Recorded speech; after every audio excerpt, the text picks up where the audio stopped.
Yeah, I know. Yeah. Yeah. Yeah. Yeah. It's I do know that the numbers aren't as bad as they thought they would be, but that's no excuse for us to just, throw house parties. No, not at all. You Not know. at all. I'm gonna jump into what we're gonna talk about today, and then hopefully Shawasha Okay. joins in. I really want to just make sure that she's around when we talk about the movement fund stuff. But we got a few things to get through before then anyway. So today we're going to talk about the success formula, a few steps, simple steps to make sure that we're continuously moving towards success. I just learned these from Tony Robbins, and I realized that they were very similar to the 4 disciplines of execution, and also another tactic around that's focused on accomplishment and achievement and success. So I think there's some truth to it, and the fundamentals are what I've distilled in our discussion for today. Then of course we're going to talk about some income streams, and I'm geeked for the opportunity to add to our businesses. And I'm not gonna let the cat out the bag, but it's good stuff. So before we jump into it, this is going to pertain more to the folks on Tuesday, since I know you had some a conflict last time, but we asked for folks to really contemplate and journal how they could cultivate well-being and resilience during this last week. And we wanted them to make a note. I asked them to make a note of what their rituals are, not necessarily, bones and chickens and incense and sage and whatever, but like what your regular practices are, your physical rituals, the things that you do out of habit, just normally, religiously, your emotional rituals. What emotions are you used to practicing, in different situations, and your mental rituals, the thoughts that you have for yourself, and really asking folks to just take a note of that and see what it looks like in there, both for the positive and for the negative, just to really see what that's about. And then last but not least, we asked for folks to tell us about their miracle moments. So getting into making, I did this maybe a couple of years ago, a year and a half ago. I sat at the edge of my bed and I made a list of all of those moments I could remember where it was, I had deja vu, or I prayed for something and it happened, or it could have been me and it wasn't, and I saw the accident, or I woke up and I didn't know how I was going to pay my bills, and then I just trusted, and I sent one email and got a $5,000 check to pay my bills for, the next month and a half. And, just all of those miracle moments. Yeah. And when I made this list, Judy, I got to tell you, I was buzzing. I was just electric with excitement, because at the time I made the list, I was going through another time of uncertainty, and I wasn't sure what it was going to be. But just looking at that list reassured me that I've seen the impossible happen before, and I've been in these circumstances before, and I came out just fine.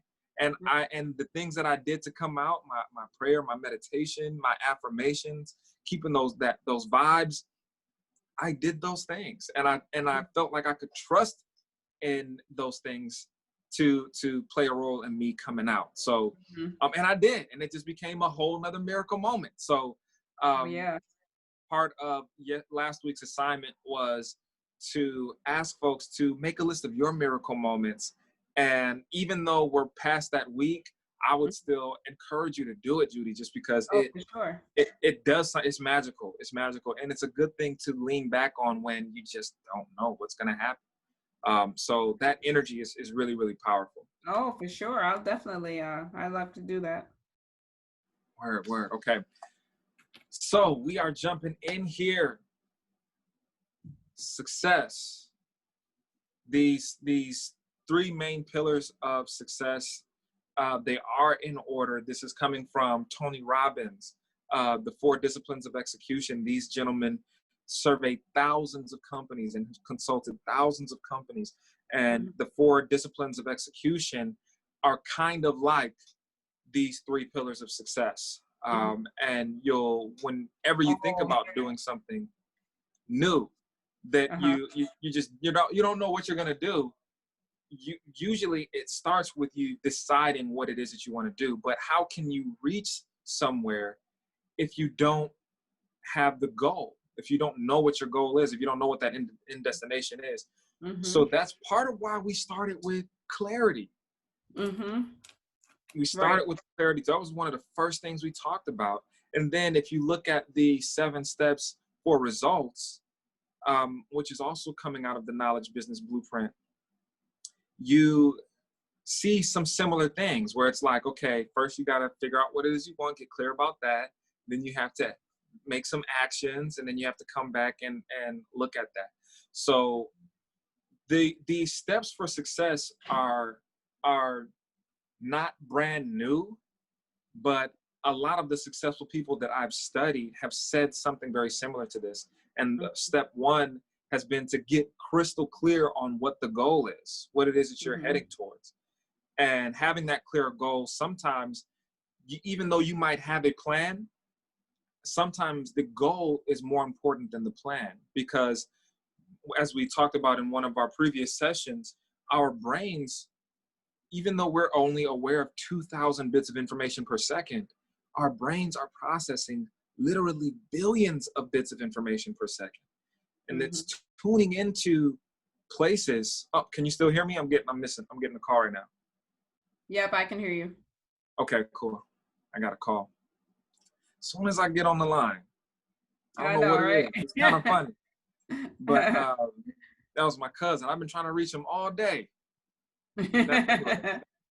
So, but when it comes to our brain processing billions of bits of information, it's calling things to our attention that we don't even know is in our realm of attention. And we make decisions based off of these things. And it's almost like when you are in a crowd and someone says, you're looking for someone's child, and they say, oh, they had on a red shirt. And all of a sudden, you see everyone in the crowd with the red shirt. You know what I mean? Or a blue shirt, if you're looking for a blue shirt. Or you can be in the crowd, everybody's talking. You don't know what they're saying, but you hear somebody say, Judy, and you turn around. Yeah. How is that? So you know your name. You're crystal clear on your name. You know what shirt you're looking for. You're crystal clear on that. And automatically, your brain heightens those things in your environment to call them out to you. So when you decide and you're crystal clear, it's not just an assignment. It's not just a good practice. It's good because it allows you to tap into something subconscious that makes that thing more likely to come to pass. So deciding, getting crystal clear on that. And I'm speaking with you about this, but also to all of the people that are going to see this afterward, because I know that you know a lot of this stuff already, just knowing who you are in the community. Second step is to act, but it's not just any action. Having the reason why we talk about in the 7 steps for results, brainstorming all of the little and big things that you can do, and then prioritizing that based on what will have the greatest impact for the least input, and what is an absolute must that cannot, if it doesn't happen, this thing doesn't come to pass. What are those musts? What are the greatest impacts with the least input tactics? And having that strategic plan together. But it's not just about the plan itself. Taking action is only as effective as the tactic is. And usually, if you want to be successful, 9 times out of 10, there's somebody that has gotten closer. There's somebody out there that has done something similar, or that, can get you an inch closer to what it is that you're doing. They've done something that's close to it. Maybe they haven't achieved the same exact thing, but they've done something similar enough, and you can lean on their failures and they call it modeling, but you already know, find a mentor. So taking the right action, I can be determined to find the sunset, but if my tactic is to run east, it's never gonna happen. I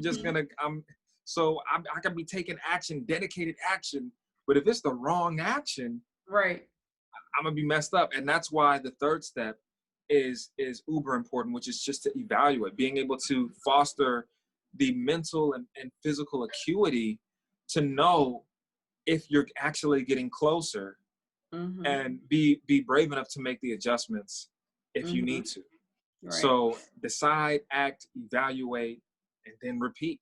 And using this method, most of the successful people, the achievers, have done a version of this, at least the ones that I've studied and heard about. So I preface what we're talking about with income streams with this, because no matter what the income stream is, we're going to have to decide on, one or more of them and be clear about what our goal is with that income stream. And then we're going to have to take actions, but we don't want to just take any action. We want to take an educated action, tactical action. And then we need to be able to evaluate if we're getting closer. So, what are your thoughts on these steps? Do you feel like it encompasses the things? Is it missing something? Absolutely. It encompasses, even when I think back on just my life in general, but most importantly, when it comes to like my business or whatever, it is, deciding, that's huge. And, with that comes making that decision. But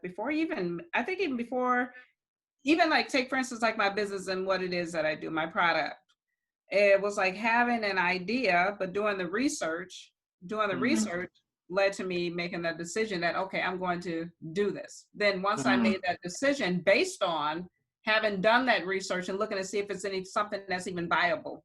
And so I ended up, making the decision. But then with that, it's not just about making that decision. What am I going to do with this now that I've made this decision? Then comes the acting, putting all the wheels in motion, trying to figure out, okay, well, how am I going to do this? In order to get to that, how you have to act and do something and try to, so that's when I had to try to figure out, I have this idea, I've decided to do it.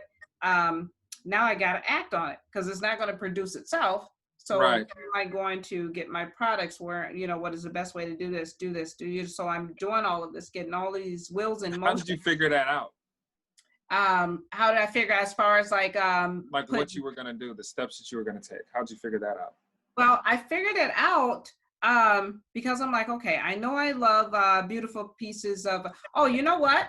Actually, once I decided that that's what I wanted to do, make my magnetic, I'll use the magnetic badge holders because that's what I started out making. Once I had this idea based on something I've seen, a different variation, I'm like, okay, that's cool, but this is what I needed to do for me, and other people love it. So I was like, okay, I have to find out, and I probably have old notes somewhere because, I can't keep everything in here. I think that people make the mistake when their life gets too busy. And so it was a matter of, I'm a task-oriented person. So even like now, having this meeting today, well, that's in my phone. It's going to alert me that I have this going on. So then I know I want to be timely with what I do. But also, jewelry, looking at suppliers, and then trying to figure out, okay, well, and you know what, even most importantly, having that idea, I have to also be able to sell these and sell it so that I had to get the name, the seller's permit. So I had all these steps in place. Because it's like, without that, well, I can't go to a wholesaler and purchase if I don't have my seller's permit. If I don't, then when I start making money, I have to have a bank account, and then have my So did someone tell you this, or did you research this, or how did you know what steps that you needed? I knew what steps to take because I researched it. I did some online researching, and a lot of it, I just kind of was like, okay, I know I need my business permit, so I figured out how to do that. But the UW Law Clinic was, once I went to them, it was helpful going to them because they were able to look at what I had done and verify and make sure that I had everything okay, and that my LLC, that everything is on point. So we made a couple of tweaks, but it was then also, once I did it, I needed to have it verified by someone that really knew the nuts and bolts of it. So I utilized that resource. I got bits and pieces from, at the time, like I was going to like Webic. So I was going to different sessions and listening to people. You know, it's important to not reinvent the wheel, because why do that when there's people that's been there, done that? Unfortunately, I wasn't finding that within my own community. I mean, how many people in your family do you know that's owned a business, and especially that's made a product and tried to sell it? That's a little bit different of a beast. So I had to tap into some resources. But what I found is that going to those different places, a lot of places aren't about product. It's about nonprofits, services. And so I was still left flapping in the breeze as it became to suppliers, manufacturing, distribution, how to even assemble my stuff, which that's still, you know, how I figured out how to do it was still my trade secret. But so it was only so much that I could get, you know, inventory, you know, trying to figure out the best way to do this. So I'm finding that with the business that I am, it's different. People think that business is business is business. Well, yeah, part of it is, but it's so different because with product, you're talking about marketing and, you know, all kinds of stuff. So I figured it out. I got different bits of pieces from SCORE. Was always working with the people from SCORE was always a dead end to me because they never really did follow through on their end. It's frustrating when you're dealing with people because for me, I am a woman of my word. If I tell you I'm going to do something, I'm going to do it. I think that is a make or break for businesses. You know, if I say I'm going to do something, I like to stand by it. And so I found that with certain, I don't know if they just didn't know the answer or put me so low on the list, they didn't get back with me. So it's taking bits and pieces and putting it all together to fit for me. Does that make sense? Yeah, that makes perfect sense. And it sounds like that through those bits and pieces, you were able to find confirmation along the way to give you the reassurance that your process is actually working. You know, your process of acting, it's not just that you found out what acts to take, but you acted in doing your own research and figuring that out. And then you evaluated with these resources, WIBIC and UWLNE, to figure out if that action was right, if that was working for you. And when you found out that you did, you realized, oh, when I need to find something out about this, I know what to do. I can do my own research and figure that out. So I like that you not only are doing that in terms of the acts that you're taking for your business specifically and the steps that you find out, but even in deciding to go this route of learning yourself and you know, it's practicing and exemplifying that success formula. You have successfully started your business by implementing versions of these steps, which is pretty dope. Pretty dope. Absolutely. And then the evaluation piece of it, I mean, all of it, it just doesn't end. When you have a business, you find that, like you said, you're always reinventing things, you know, because once I started out doing one thing, I'm out there, you know, in selling in person or whatever, then my customers are asking me this and asking me that, which prompts another invention idea. It's like, well, I can't do this, but I can tweak it so that it does this. So then I started making the magnetic brooches, and then after that, you know, the magnetic jewelry string, which is really kind of taken off, is having that idea in the middle of the night, you know, getting up the next day, putting together some pieces like, it can do this. Then, you know, so all of this was really just listening to the needs of the customers. And then, like I said, one of them was just a thought in the middle of the night, which was a great idea. But it's still evaluating as I'm going. I'm still having to evaluate, put my business online. I'm still having to, you know, always decide, act, and evaluate. It's a repeat cycle. Yeah. Yeah. I love it. So income streams,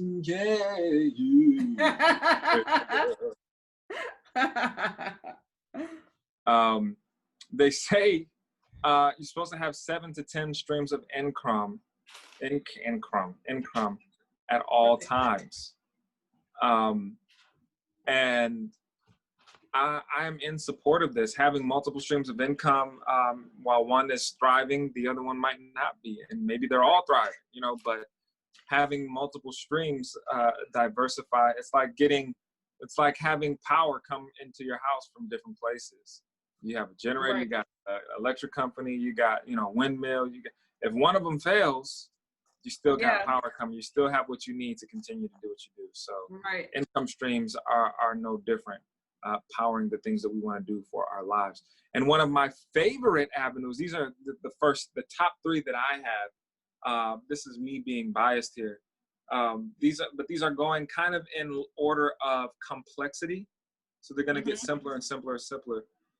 But one of the things that I see being very lucrative is this whole book, course, speaking business.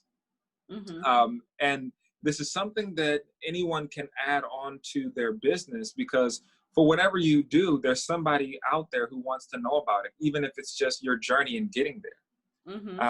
And because of that, there's demand for books and courses around what it is that you do. I saw a grant for $2 million for someone to study the length of spider legs. To study the length of spider, it still gets to me every time I mention it, because it's like, it's spider legs. But people are interested in it. And there are books about the length of spiders' legs. And different, and people are teaching courses. People are paying to go to school. People are doing speeches about this. There's an arachnid conference of scientists. And these are all the scientists that get together, the scientists who study different types of spiders. And if you can imagine, all these spider lovers in one place, it's just, but they are paying to come and hear somebody come to them and talk about spiders. And they are excited about that. It's the thing that they are looking forward to. So anybody can have some kind of an expertise, even if it's just their personal story, to share. And especially if they're going for some type of a business, they have something, they've gotten somewhere, they've done something that a lot of the population hasn't. So there are several courses about writing books and doing courses, and I have access to a few of them. And there are some fundamentals around books, courses, and speaking, and I group them together because they tend to go together. You write a book, which can be done very, very simply, using the right tools. The book leads people to your course that's also based on the achievements that you made in your book and the expertise that you demonstrated in your book. And then between the courses and the speaking, people are saying, hey, you do this really, really well. I read your book. Can you come and speak? Can you come and talk to our group about XYZ? Can you do a Zoom call? Can you, and it happens just like that. I've done courses and people have asked me to come speak. I've written a few books now, and people, they're very different, but because of that, people are like, they see you as an expert and a contributor in that field. And so when it comes to make decisions about who they're going to pay, where they're going to go, what solution do they need, what kind of consultant do they need, if they have your book in hand, they have they're armed with a level of expertise, and they're more likely to reach out to you to see if you can help them reach the levels of success that you've achieved in your book. So book process, I'll run through it really, really quick. And then if you're interested, I can share, I think I did share a book about publishing books, and that's really mostly what you need. But the name of the book is called Published. It's linked in your information for week 1. And the idea is that you start off deciding, of course, that whole decision word, deciding what it is that you're going to write about, which is a function of what you are passionate about, what you feel you have the most stories and expertise in, what you feel like you will result in in book, what you most likely feel like you could finish, and a number of different other contributing factors that are really, really about, you know, your motivation to write the thing. After you decide, then it's brainstorming everything that comes to mind around that topic. Remember, we're dealing with 4 billion bits of information per second. So when we brainstorm, we tap into that and we allow our brain to flow. We allow that 4 billion bits to come to the surface and be conscious of it. So we can have our concept for our book, not our title, but our concept for our book. We take a blank sheet of paper, get the concept of our book, write it down in the middle of the paper, draw a circle, and then set the timer for 15 minutes. Oh my goodness, it's so exciting. And then race against the timer to get out all of the things that are coming to your mind around this topic. It could be silly, it could be purple elephants, it could be whatever the thing, but letting it flow, letting yourself repeat yourself, letting it all come out, tuning into that 4 billion bits of information. And then you'll start to notice themes that are coming up. You're racing against the clock, but you notice themes that are coming up. Oh, this was more pertaining to my past, these topics, and this was more pertaining to my future. This was more pertaining to my present. This was pertaining to my challenges. This was pertaining to my opportunities. This was pertaining to my family life, et cetera, et cetera. And that gives you sections of your book. Then those sections, you go through each and you brainstorm them out in the same way, and those become your chapters. Then you refine your outline. You can do a little bit of research on similar books and look at the reviews and figure out what people were saying was missing, what rubbed people the wrong way, what questions they were left still having as a result of reading this book written by someone who might be a competitor. And from there, you can refine your outline. Your outline ends up being the structure of your book. And then you can record yourself talking through your outline. Just record yourself talking through it. You get that recording transcribed and turned into your manuscript for your book. After that, you have your manuscript to your book. Now it's just getting the cover together to publish, and there are some resources around that. 99 Designs, Fiverr, you know, Upwork, all of these can help you get the freelancer you need to draw your work. And then from there, you're at each of these milestones, you're letting people know what you're doing. Hey, y'all, I decided to write a book. Wish me luck. Hey, y'all, I started brainstorming. Here's my mind map. Hey, y'all, I finally finished the outline. It's wonderful. Hey, y'all, guess what? The manuscript is done. I can't believe it. I'm one step closer to being an author. Hey, y'all, whatever comes next. And what you're doing is you're building this community of supporters around your work. These are people who have seen what it is that you're doing and they're passionate. They want to see you succeed. So what you do from there is you basically make it so that you give those people the opportunity to join your launch team. And the launch team just asks, you ask your launch team to read their favorite part of the book. And then after they read their favorite part of the book, to review it on Amazon. And that is the hack to get a bestseller, have a bestseller, a book reach bestseller in a category on Amazon. You have your launch team just promote the heck out of it, download it constantly. And that is how you move up in the ranks to be listed as number one. And at that point, if you do get listed as a bestseller, then you can, in that conversation with that event planner or that purchasing agent or whatever, it goes differently when you say, I'm a best-selling author and I'd like to come and talk to your group. So the same thing with courses. There's a course on creating courses. I won't go through it right here, but courses are essentially you taking some of your expertise, packaging it in a way that can get someone else the same expertise, and then, you know, charging a membership fee or charging them for that course. And what both of these things lead to is speaking, being able to orate for a fee. I think Tony Robbins is like $1 million just to show up and say some words to people. Wow. Yeah, it's ridiculous. People get paid 6, 7 figures easy just to come in and say hi and, you know, have some kind of a speech. Yeah. Hang on one quick second here. This is my son. I gotta tell him. I'm gonna call him right back.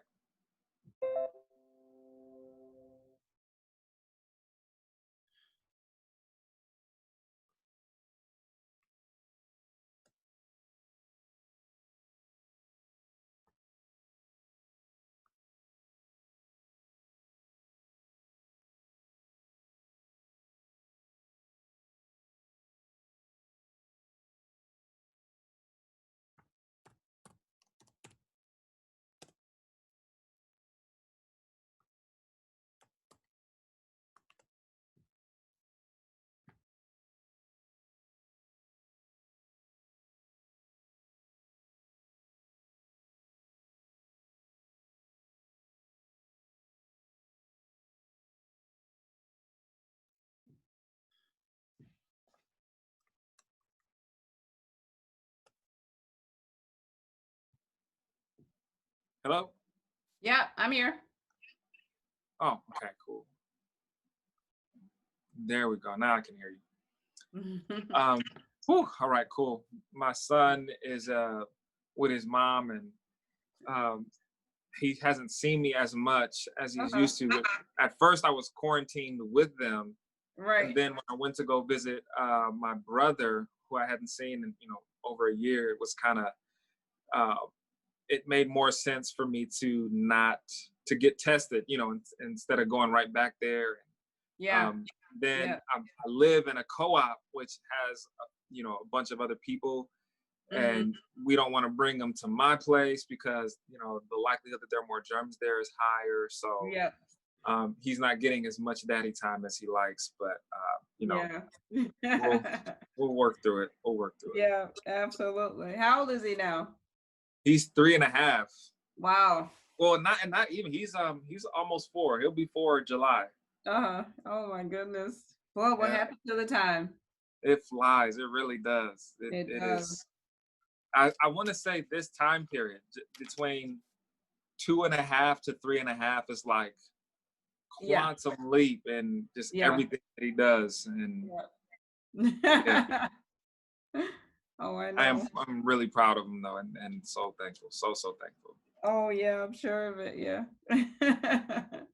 Okay, cool. Thank you for your patience there. Oh, no. So with the whole book, course, and speaking thing, these things just tend to go together.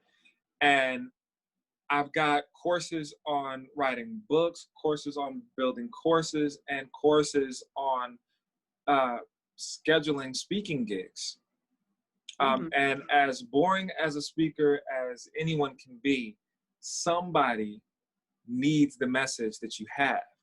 So I look at this as a potential income stream, as 3 potential income streams, because with the book, that's sales from the book. Usually people don't get rich from a book, unless you're writing Harry Potter or something like that. Right.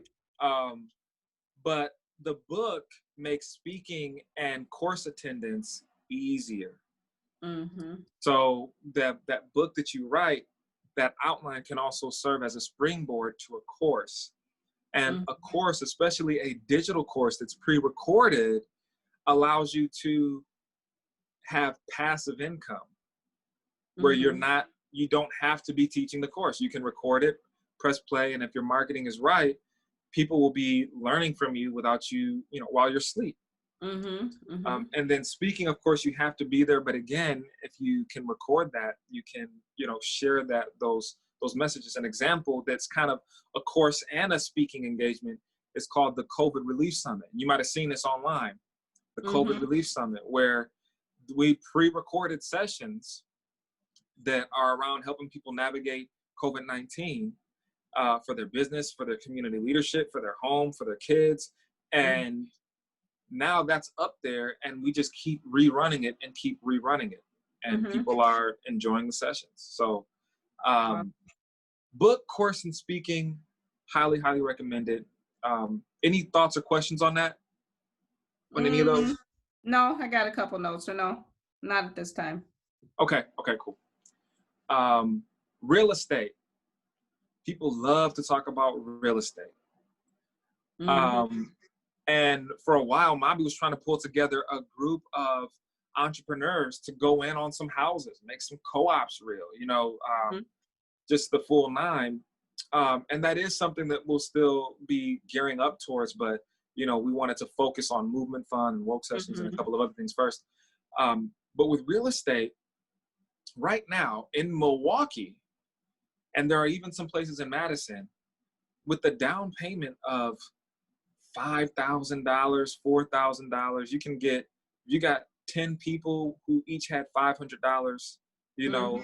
They spent 10 weeks putting aside $50 a week, and over 10 weeks they got $500 together, and you got 10 people to do that. That's $5,000.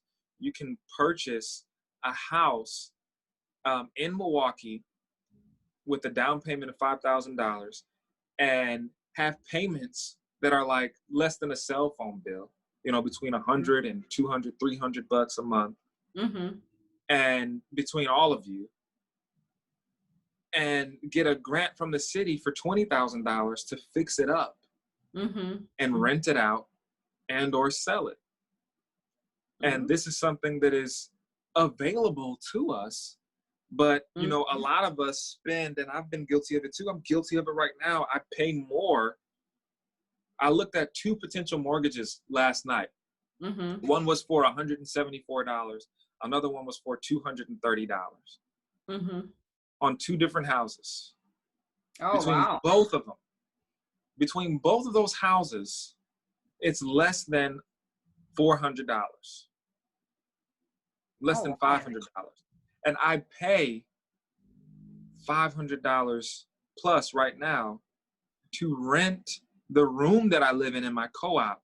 And then I share the rest of this big mansion with 12 other people, but I'm paying more. I mean, granted, my internet's included, my food's included, my electricity's included, all of that's included, water, all of that. But I'm still paying, more than 2 mortgages. And a lot of people are paying $1,200 in rent, $1,700 in rent. And there are mortgages. We could own property for less than a third of that. So real estate, most wealthy people that I know of have some form of real estate in their portfolios. And this is something that we can do as entrepreneurs. 10 of us can get together and go in on a house together and get grants to build it up and sell it or rent it. And it is not as far of a reach as we may think, but for some of us, the process is very complicated to think about. We're worried about our credit. We're worried about, having to manage it. What does rent even look like? Who do you hire as a contractor? All of these questions. But the cost is low in comparison to the reward and the payout. And then having that kind of wealth allows us to, you could borrow against the house, the equity of the house in the future, and position you for more deals. So real estate, having land, is the only thing they're not making more of, unless you're in Dubai. Even then, it's just literally shaky, So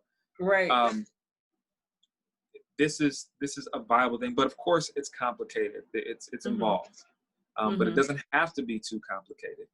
An opportunity that we all have is in crowd investing or crowd vesting. Fundrise and Diversify Fund, these are both business models that allow individuals to basically become a real estate investor without the headaches of walking through a house and prospect and doing your comps and comparing.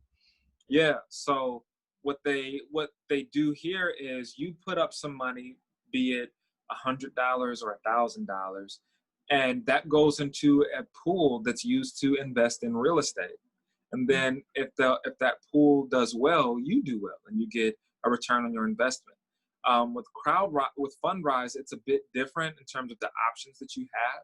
But with Diversify Fund, they had their I think net gain last year was 18%. Wow.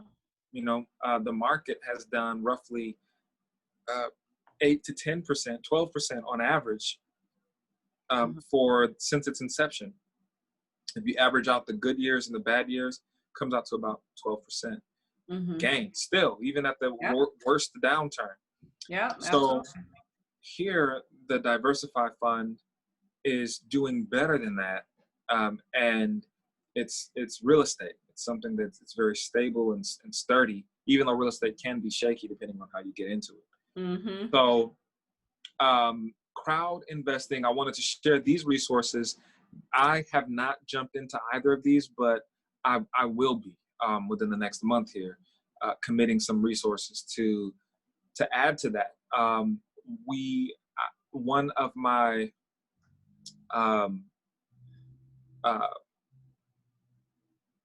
I'm indirectly connected to my dad's wife. She has a friend who she's learned some stuff from, and this is the one who told her about Fundrise, and she makes a consistent return on her investment, and it's just one of her income streams. Oh, okay. So this is passive. It doesn't require any more of our time.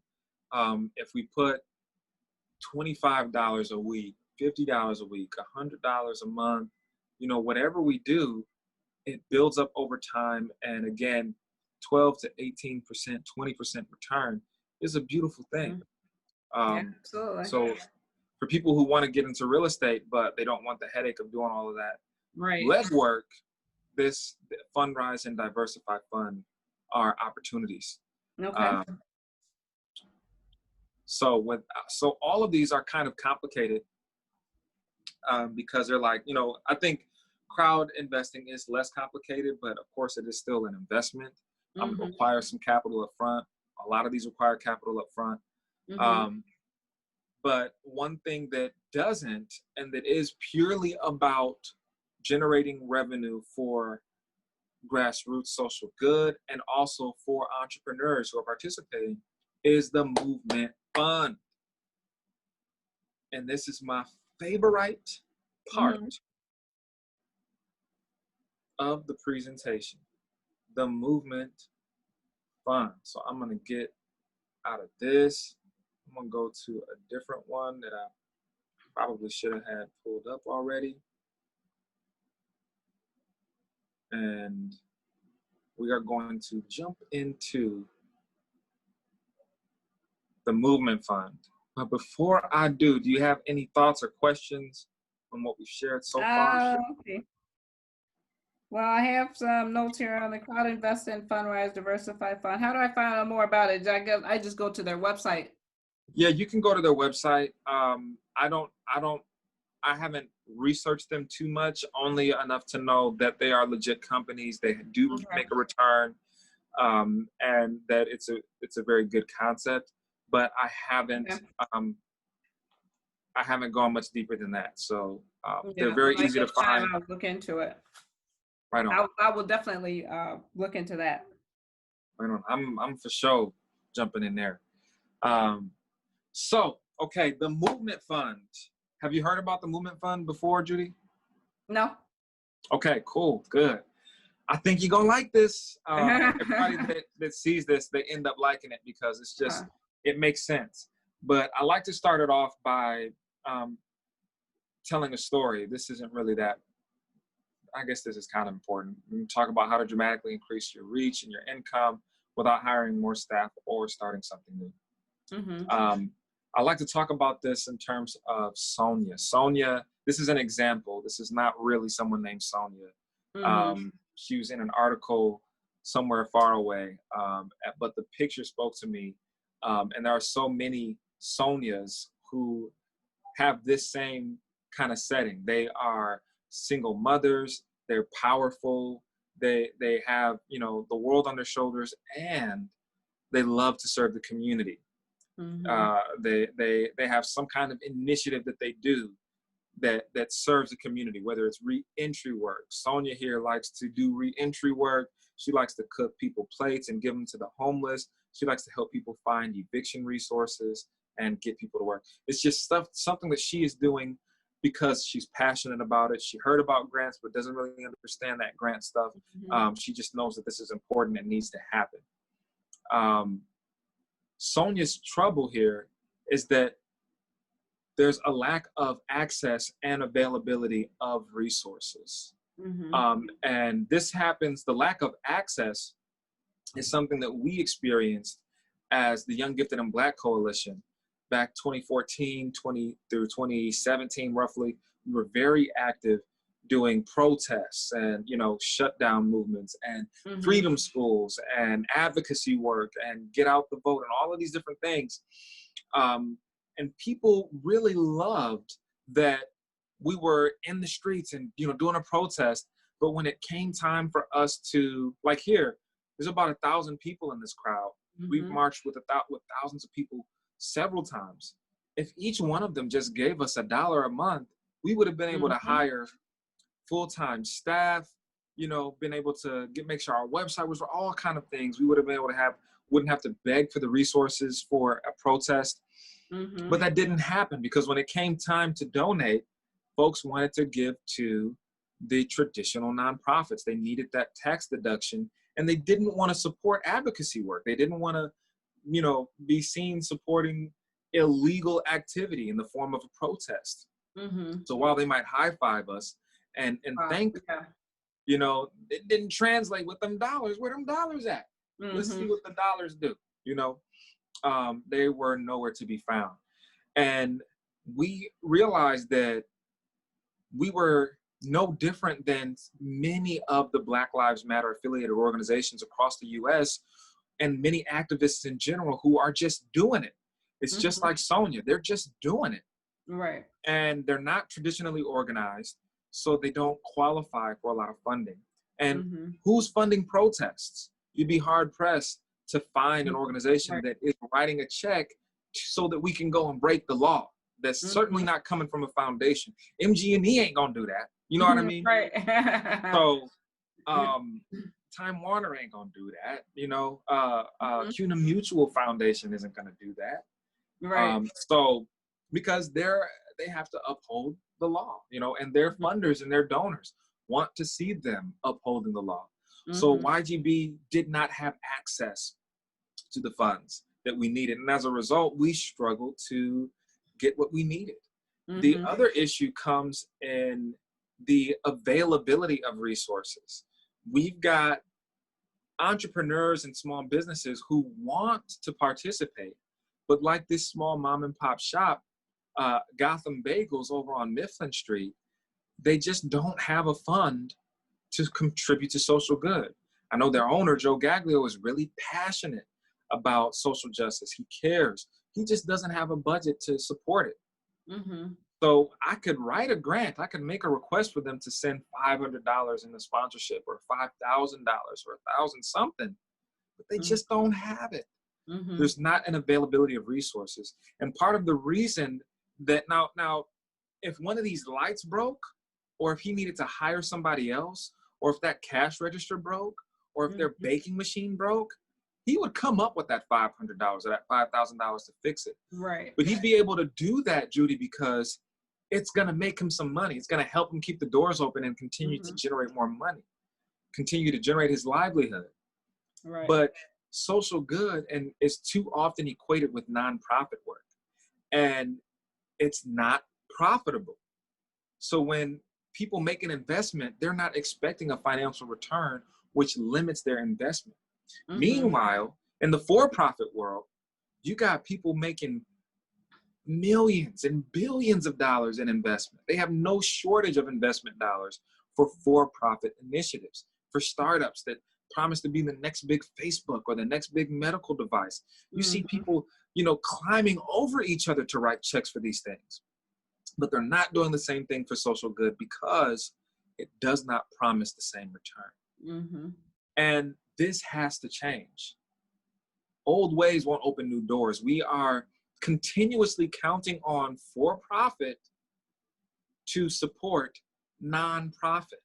And Mm-hmm. if we want to get for-profit level dollars, we want to get venture capital level dollars, we want to get, tens of thousands of millions of dollars consistently, Mm-hmm. we have to become profitable.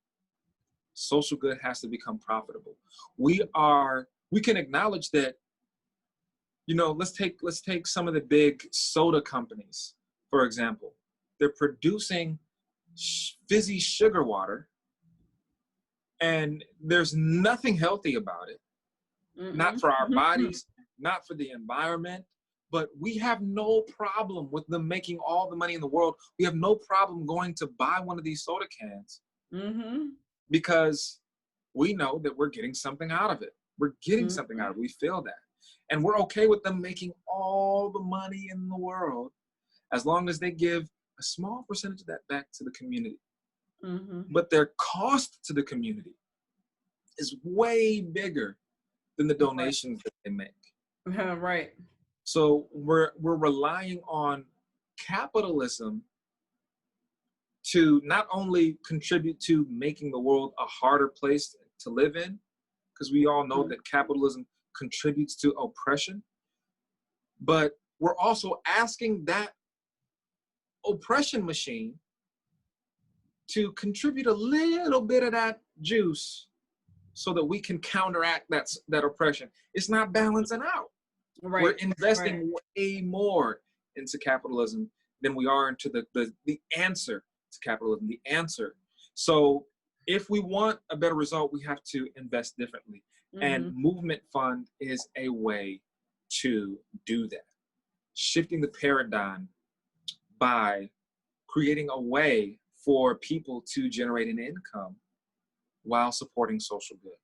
And the way that it works is that we use referral marketing to build a pool of funds that we use to make grants that support grassroots social good. Really emphasis on the grassroots.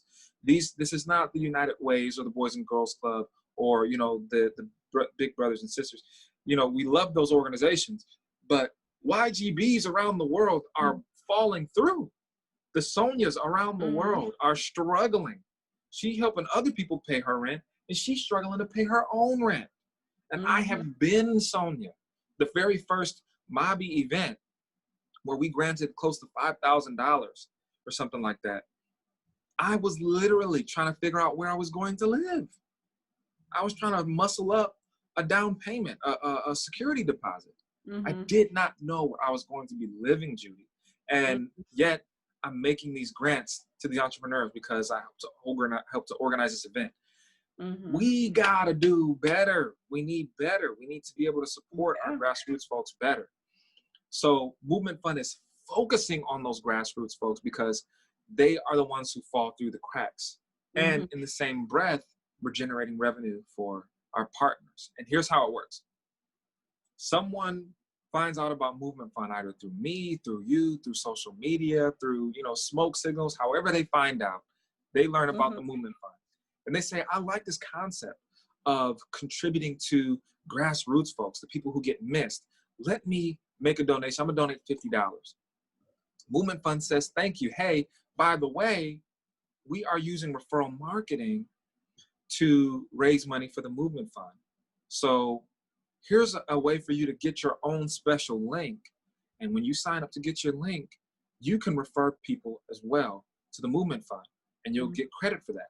So they say, wow, this is great. I'm going to send an email to my Facebook. I'm going to send an email to my contact list, to my employer. I'm going to make sure I post it. I'm going to send this to all of my customers. And somewhere along that line, someone sees that link and they say, oh, this is cool. Movement Fund. I've never heard about this. They're supporting grassroots social good work. I want to support that. Sure, I'll make a donation.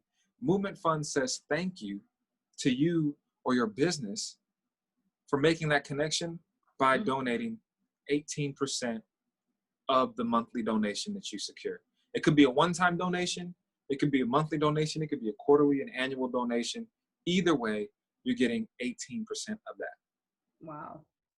consistently. So this changes the game for Gotham Bagels, because now Gotham Bagels can say, listen, we don't have $5,000 to grant you, but we do have 100 customers a day, and we can ask each of them to donate $5 a month to the movement fund. Mm-hmm. And when they do that, that adds up, and we'll do some math here in a minute.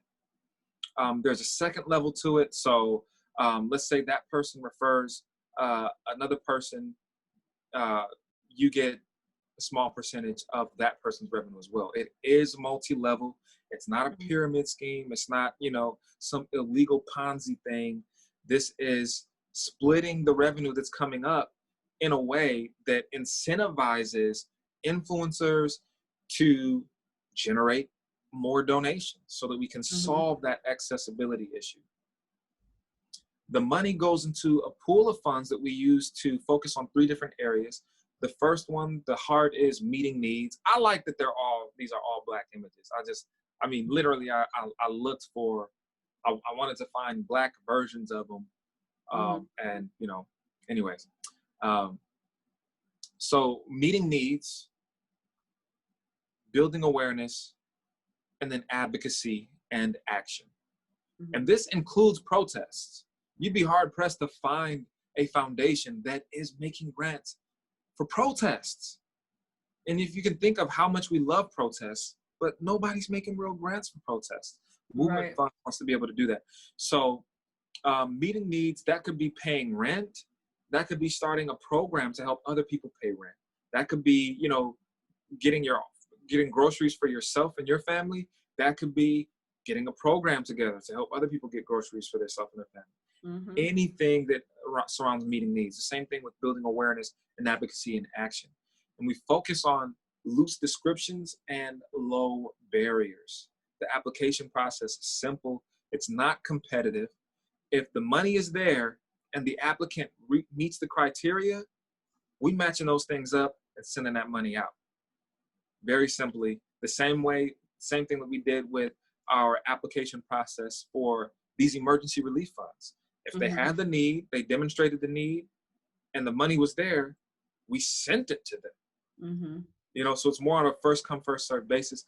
And that, we hope, mitigates the whole competitive nature that we see in the nonprofit world, where a lot of nonprofits don't want to work with each other. They don't even want to talk to each other about they don't want to share donors. They don't want to share deep information, because if you get seen winning, then my donor might want to support you and not me. And I need to ask them for more money so I can support my staff and my program. This gets rid of all of that. And we're just saying, listen, if the money is there, it's going out the door. Simple. So some examples of folks who have benefited from the Movement Fund. It wasn't being called the Movement Fund, but it was still those low barrier grants. We supported over 350 Black businesses with connecting them to resources, and some of them to funding, low barrier grants. Denim Diamonds, they're still open in Easttown Mall. Ain't nobody going in there right now, but they still open. You know what I mean? And in part because they got some money from Mabi, who is a Movement Fund partner. Same thing with Aerostar Photography. Shalisha, you know Shalisha? I do. She's awesome, beautiful spirit. She needed a new camera, a new laptop. She came through an event, got awarded some money. I think she got awarded $2,500 and got what she needed so that she could process her photos better. She could take more pictures. It was taking her forever to get client work done, and now she can take more clients. Same thing with IH Concepts. They needed a certification, G6 or G7. I don't know what it is, but it sounds important. And they got it because they got a low barrier grant.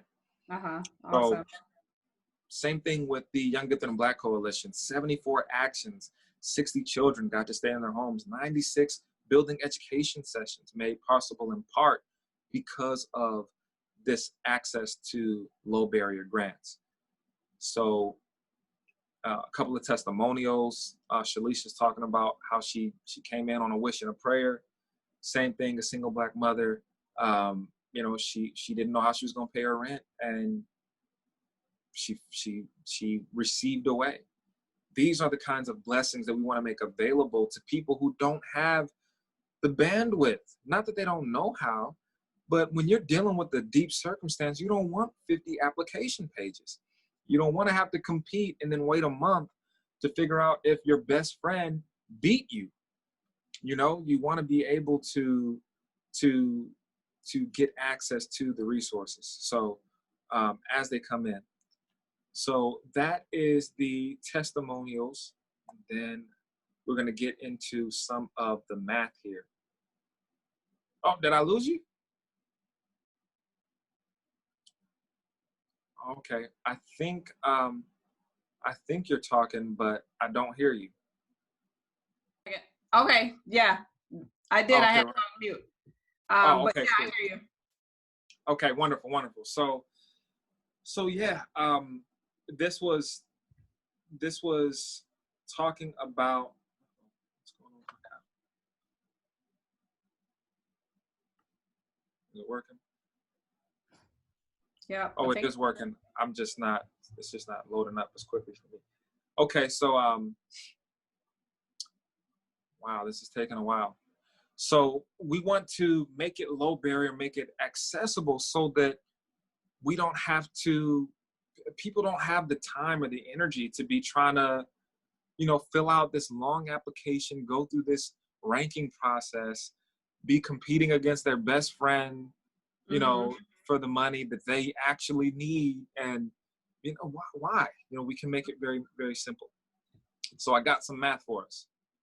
The whole thing comes from consistent support. And I want you to remember $5 a month, $5 a month. With just 11 partners who are getting 15 new people to say yes to $5 a month, the math is ridiculous over a 6-month and an annual period.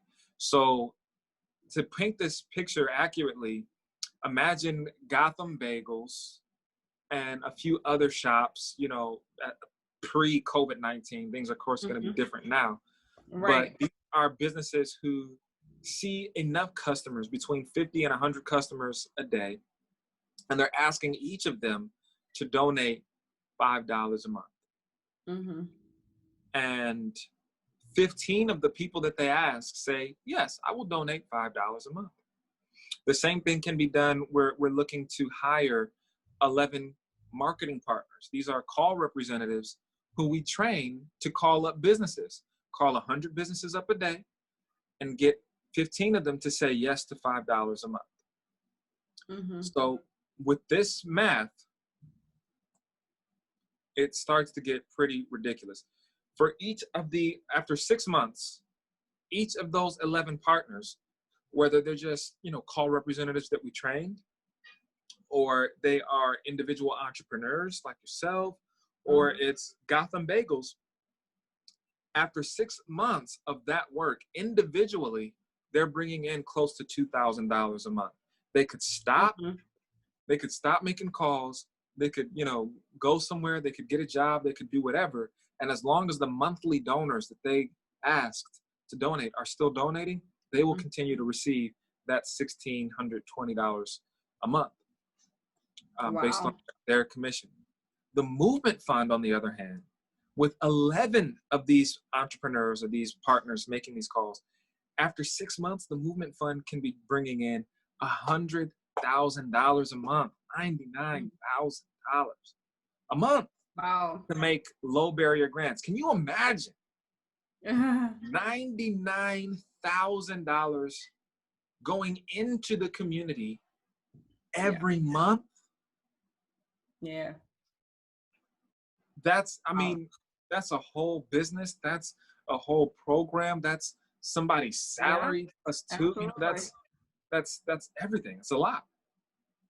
The same thing after 12 months, bringing in between $3,000 and $4,000 each of those entrepreneurs, and the Movement Fund is bringing in close to $200,000 a month, Judy. Wow. This is based off of consistently getting 15 people to say yes to $5 a month. Based on, now, how doable is this? When I sold cartvertising, I sold advertising space on the back of grocery store carts. People still buy that. And I would make 50 to 100 calls a day. It would take me, 2 to 3 hours to make 50 to 100 calls.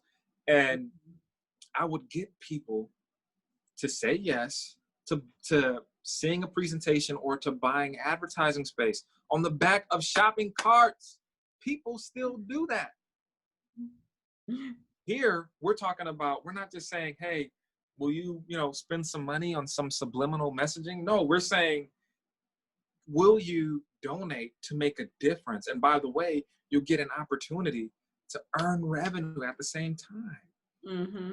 I think this is a much easier sell, and the benefit is phenomenal. So with $200,000 a month, we could set up a whole organization, a whole initiative, and completely mess it up and be right back ready to do the same thing the following month. Right. We don't get that kind of chance, and especially in our community. And we need that buffer. Imagine entrepreneurs that we could serve. Anyways, I could go on and on and on. Wow. So what we're talking about is, instead of us asking Gotham Bagels for a $5,000 sponsorship, we can say, hey, Gotham Bagels, why don't we make $25,000 a month together? And you can keep that $5,000 sponsorship and use that to make grants for other people who aren't doing the movement fund. Mm-hmm. So instead of our normal funding model, Judy, in Madison specifically, and across the nation, we're beggars, nonprofit. Mm-hmm. We're asking people who go to work, who generate an income and a revenue. We're saying, hey, can you please donate so that we can do some good stuff over here? Mm-hmm. Not that what you're doing isn't good. Of course, what you're doing is good, but we want to do some good stuff here that doesn't generate money. And here, just donate, please. Mm-hmm. It's a cost. They might get a deduction, maybe, if it's large enough, and it doesn't add to the bottom line. But here, we're saying, listen, business, instead of us asking you for $1,000, we want to show you a way that you can generate $5,000 a month and contribute to the social good at the same time. A lot of organizations are taking advantage of this, including, UW Health, Eat Street, CUNA Mutual is excited about this. Now, they haven't all shared this yet, but they're getting ready to. And because they see the potential for this to generate income for people, especially now where people are struggling nobody's trying to buy timeshare right now. Nobody's trying to buy, World Venture vacations right now. There are a lot of people that are out of work, but when it comes to the movement fund, it is literally supporting the relief that people are seeking right now. It's highly, highly relevant to the current need right now. And it is an income stream for those who find themselves with a lot of time and less income. It's perfect. So with the right support, we could generate 100 new grants per month. We could support 100 Shalisha Johnsons per month with this kind of revenue. And we won't have to jump through any city government hoops, any United Way hoops, it's just our money to do what we believe we need to do. Independence.